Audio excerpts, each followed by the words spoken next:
আজি আকৌ দেৰিলে শুব পাৰিলোঁ তাৰ কাৰণে ধন্যবাদ জনাইছোঁ ইন্দ্ৰ দেৱতাক। ৰ'ব গাইছ, মেইন কাৰণটো কৈ আছোঁ।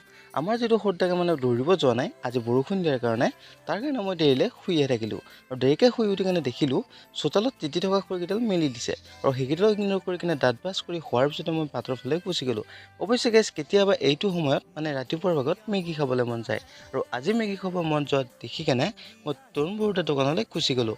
অৱশ্যে গাইছ, এই ছাগলীটো যদি আপোনালোক কাৰোবাক দুৰ্গা পূজাৰ সময়ত লাগে তাক কমেণ্ট কৰিব, আৰু যদি চিনাকি কোনোবাই চাই আছে তেন্তে হোৱাটছআপত মেছেজ কৰিব। পঠা ছাগলীয়ে হয় দিয়কচোন।